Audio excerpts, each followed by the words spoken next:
Hello, say hi to a happy day and enjoy listening while I read to you a story. The Best Friend Sleepover. Tiana and Charlotte have been best friends for as long as they could remember. The two shared an unlikely friendship. While Charlotte was a big dreamer, Tiana knew the importance of hard work, but the two loved spending as much time together as they could. Come on, Tia. It's one day, Charlotte said. Surely you can be away from the restaurant for one day. Tiana sighed.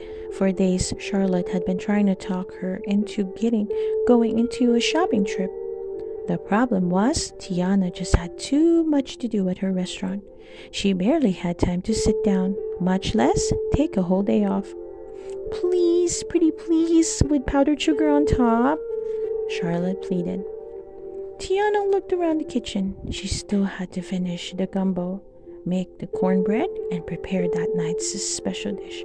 I'm sorry, Lottie, she said, shaking her head. Tiana's palace needs me. I don't have time to watch you try on 100 dresses. Making sure everything here runs smoothly is just too important. Tiana turned and went back to chopping carrots.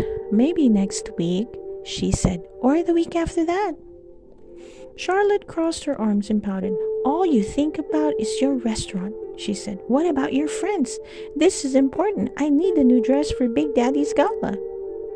Lottie, Tiana began. I told you. Fine, Charlotte said, cutting her off. If that's how you feel, I'll go by myself. But see if I'm around the next time you need help. With the stump, Charlotte turned around and stormed out of the kitchen, slamming the door behind her on her way out. That afternoon, Charlotte went to her favorite boutique. She tried on every dress they had, but shopping for a dress wasn't the same without her best friend. With no one to model for, Charlotte's favorite pastime just wasn't any fun. Meanwhile, Tiana finished making the gumbo, and she made the cornbread, and she prepared the night's special. Tiana looked at the pile of dirty dishes and sighed. Dishes were her last favorite part of working in the kitchen, but most nights she had Lottie to talk to while she worked. Listening to her best friend's excited chatter always seemed to make the cleanup go faster. Without her, the job dragged on and on. That night, as Tiana got ready for bed, she looked out the window. If she had learned anything from her father, it was the importance of friends and family. Tiana sighed. The restaurant was important, but not as important as Lottie. She knew she had to find a way to make up with her best friend. Over at the LeBeau's estate, Charlotte grumbled, and she complained. But most of all, she missed Tiana. Maybe she had taken things too far when she stormed out of Tiana's palace.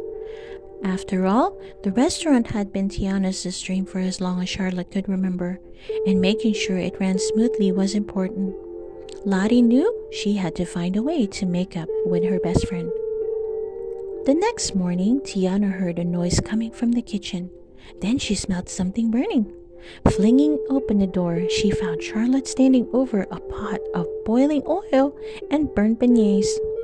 Lottie, Tiana said, what are you doing? Just then, Tiana noticed a tear sliding down Charlotte's cheek. I just wanted to help, Charlotte explained. I felt bad about yesterday, and I thought maybe I could make it up to you, but now I've ruined everything.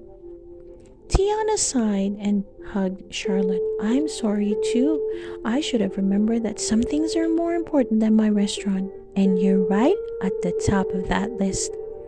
Tiana looked around the kitchen. You were right, Lottie, she continued. This place can run without me for a day, and I know just what we need. A good old-fashioned Tiana and Charlotte day. Oh, Tia, really? Charlotte asked. That sounds wonderful. Tiana and Charlotte cleaned up the mess in the kitchen. Then Tiana showed her best friend how to make beignets the right way.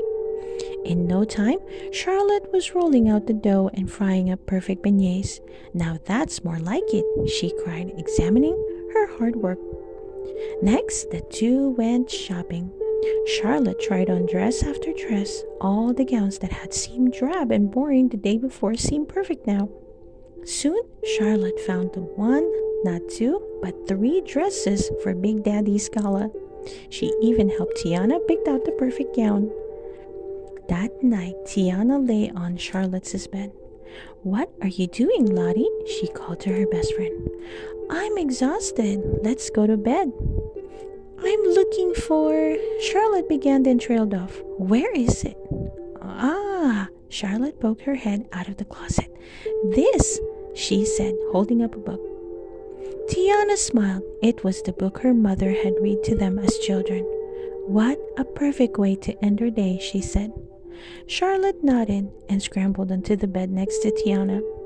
Tiana opened the book, and the two snuggled up to read the bedtime story together. The end. I hope you enjoyed listening to the story, The Best Friend Sleepover. Please don't forget to hit that like button and subscribe to listen to more of our favorite book stories. See you soon!